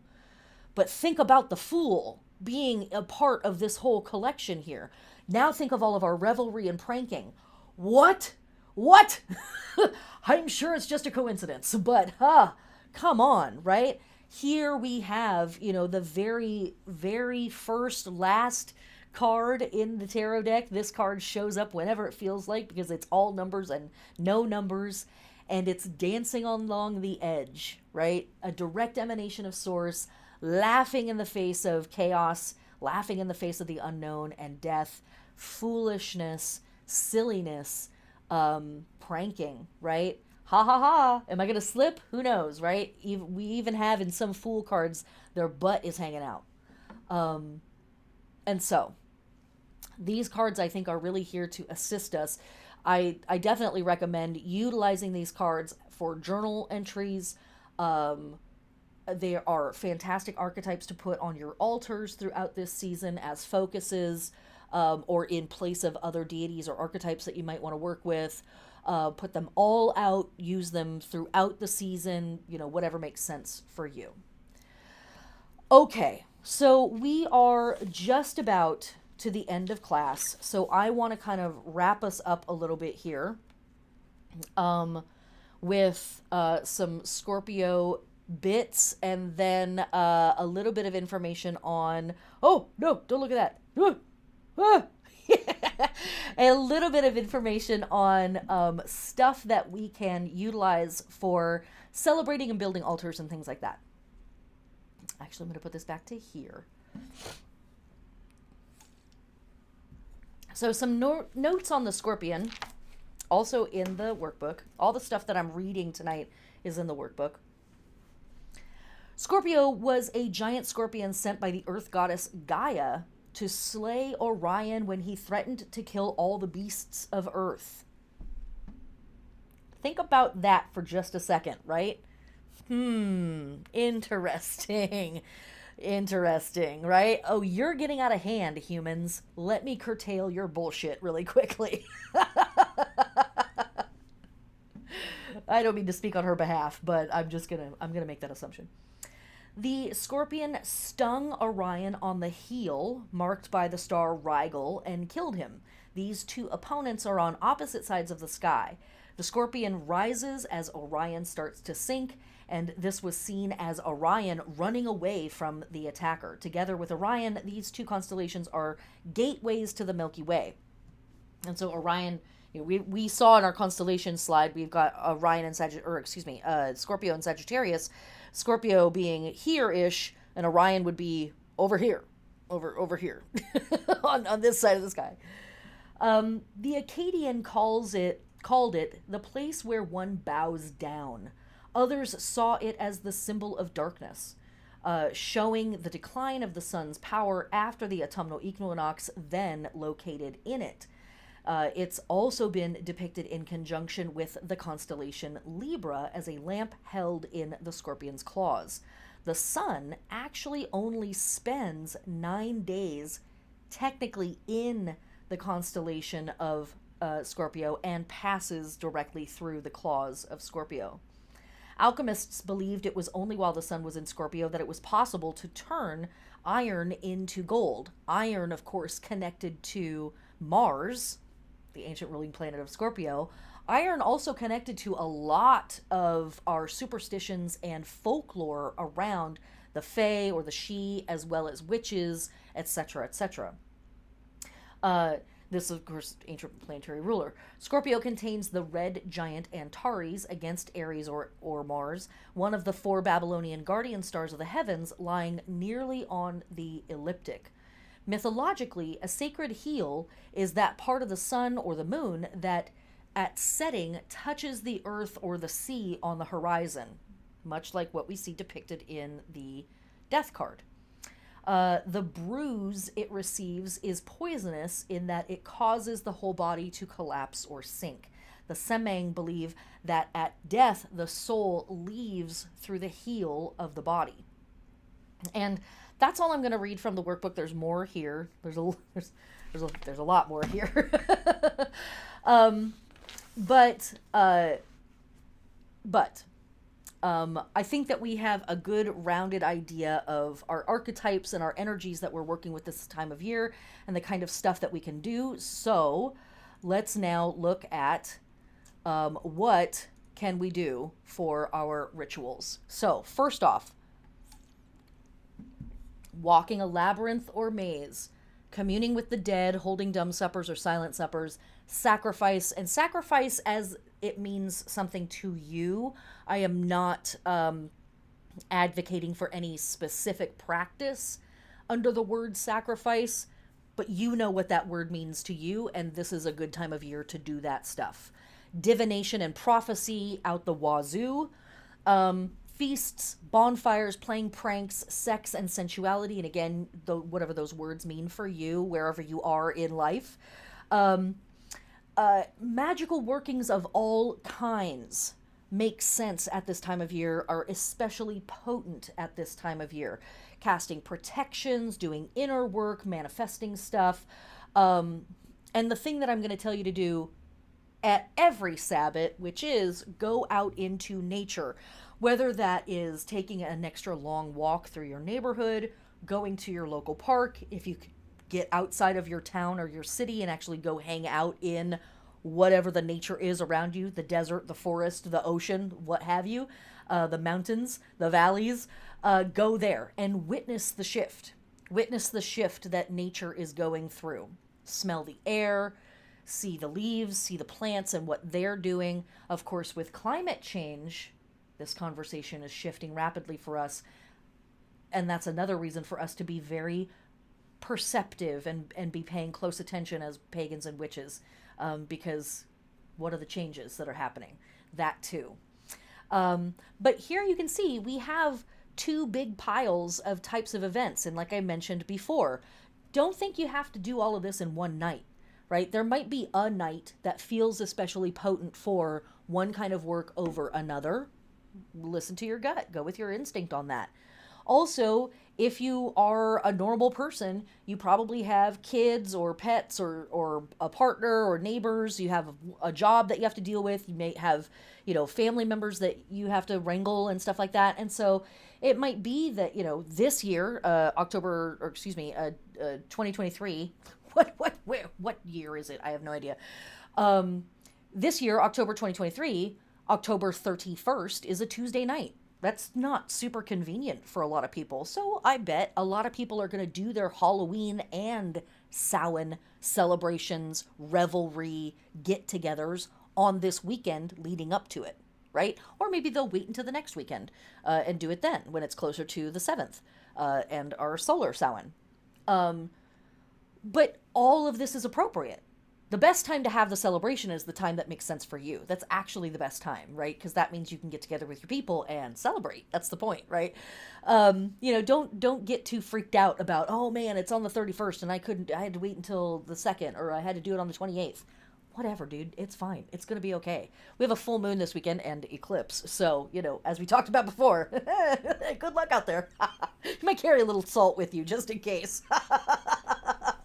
If anybody starts to get wild, just huck some salt at them. It's a great, super old protection ritual and spell. Just get the fuck away from me. As the gods decreed.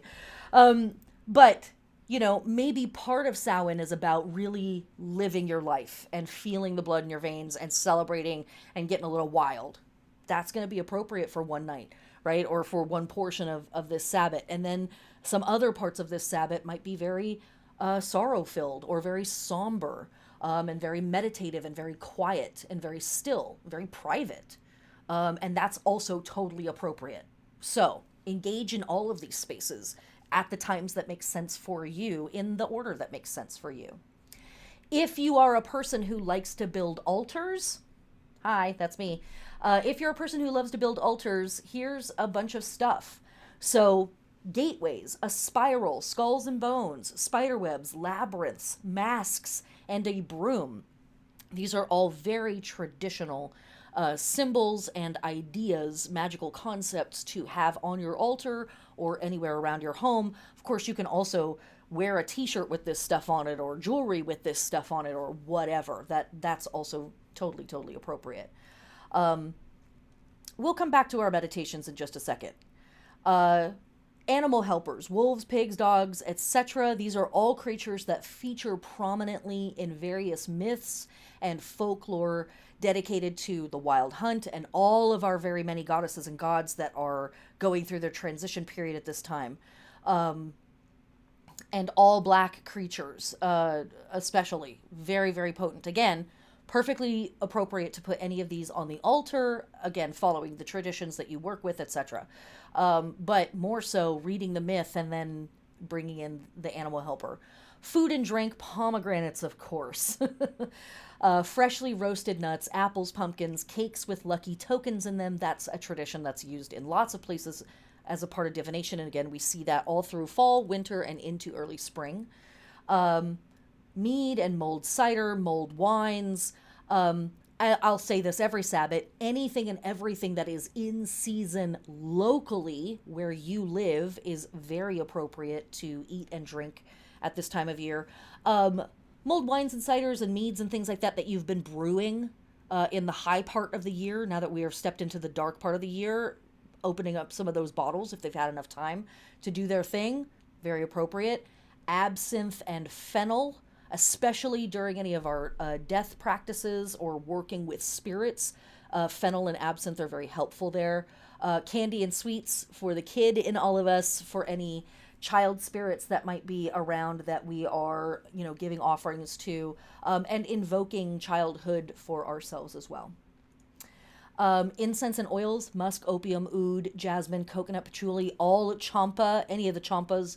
All of these are very appropriate to burn throughout Samhain season for a variety of magics, but all of these pretty much support most of the magics that you're going to be emphasizing during this time period. Mineral helpers, again, these can be things that you put on your altar or that you wear as jewelry. And same with the incense and oils, you can burn this or you can wear it, make a spray for yourself, and work with it wherever you're hanging out.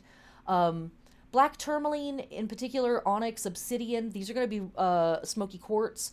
These are going to be much more protective and grounding. Labradorite, opal, especially fire opals, these are going to be more assisting in any divinatory practices and ritual or magic that you're doing. Flint as well, I should say.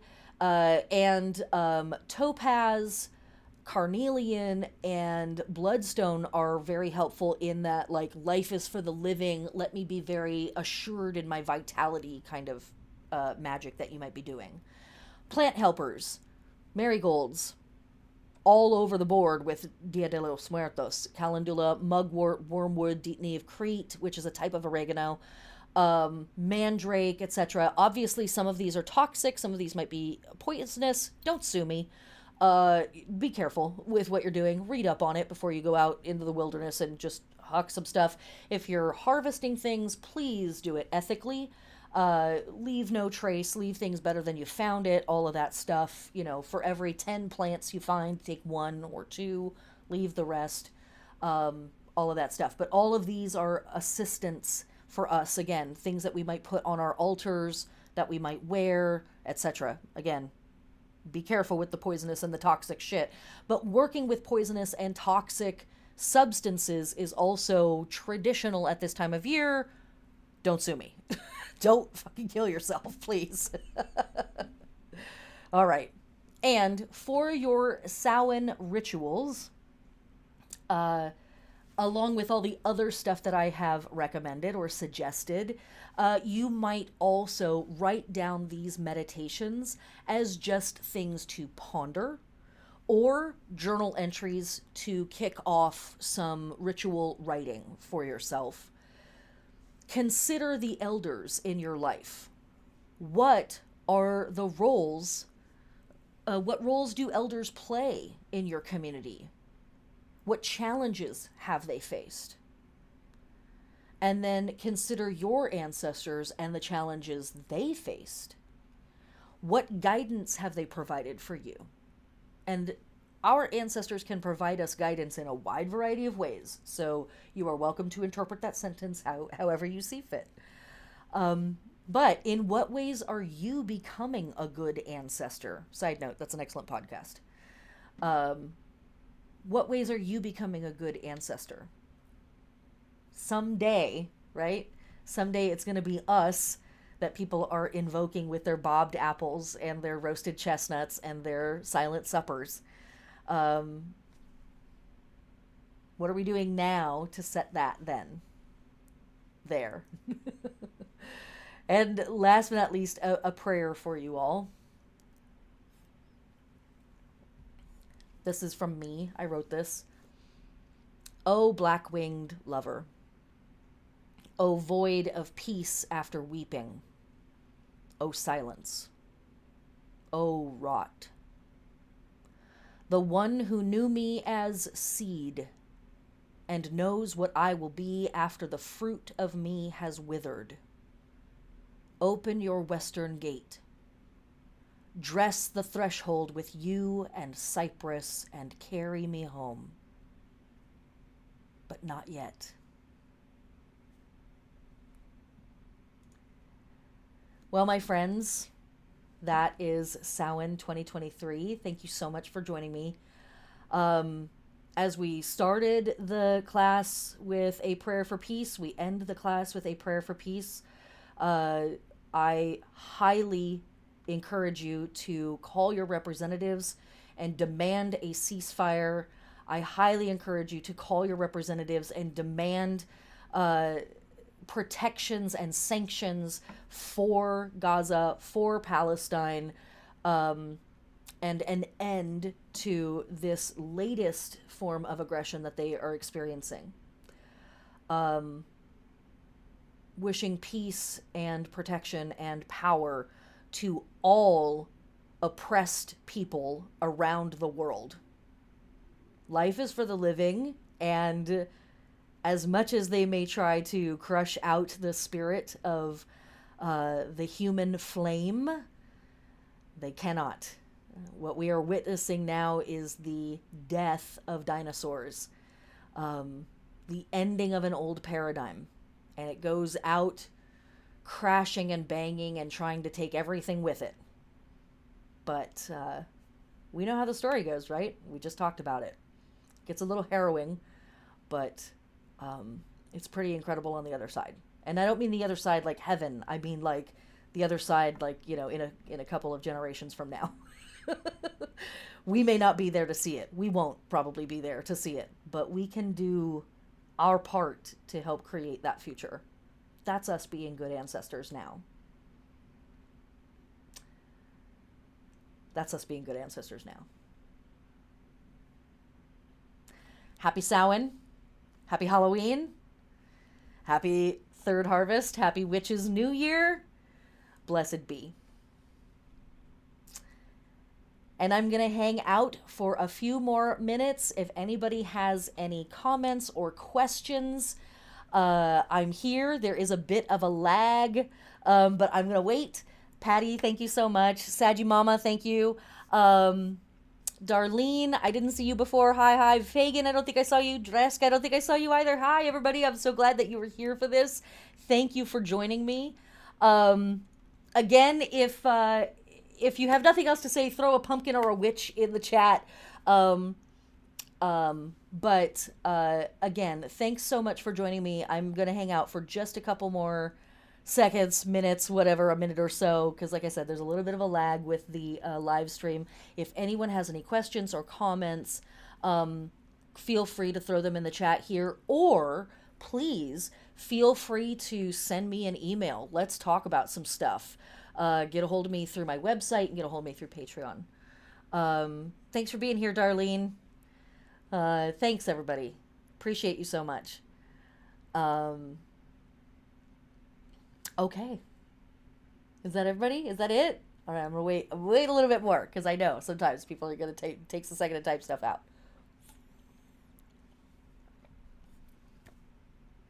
Thank you, Fagan. I know. It's a lot. It's heavy stuff right now, and that's sometimes why this kind of work almost feels like, are we really trying to engage this? And it's like, hell yeah, we are. We absolutely are trying to engage this. We have to. We have to. Awesome. Yes, Sarah Marie. Perfect. Yep. Please do. Yeah, for a longer question like that, absolutely. And feel free to send me a question, and also if you want to schedule a reading with me, I do astrology readings and tarot readings as well. So if it's something that's like a longer question, it might be good to set an appointment. How can I tell what lines up with Sagittarius and the other one? You mean Scorpio? What do you mean? How can I tell what lines up with it?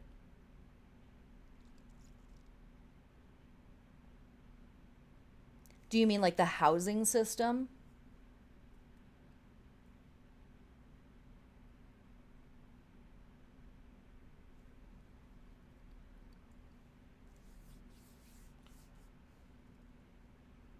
Okay, cool.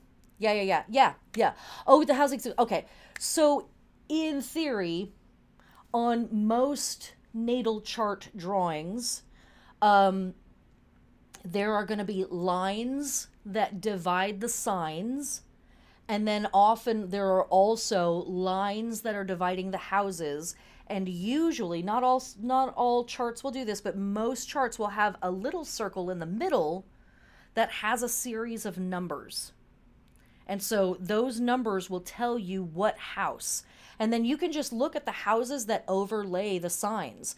Depending on the natal chart system that you're working with, it's likely that your houses and signs don't line up exactly. That's really normal for Western astrology, for tropical astrology. It's very normal that our houses and signs do not line up exactly.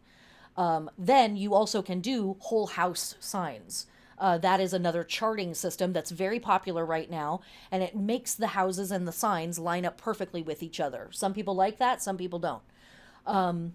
And so, wherever you see the house start, it should have a sign next to it, like a sign symbol next to it. I wish I had the capacity to open up another screen right now. It'd just be too much. But I can only ask so much of my little laptop. Um, but you may have Aries begin here, and then so many degrees down into Aries, you have another line, and then the number there says 2. That means the second house starts in Aries.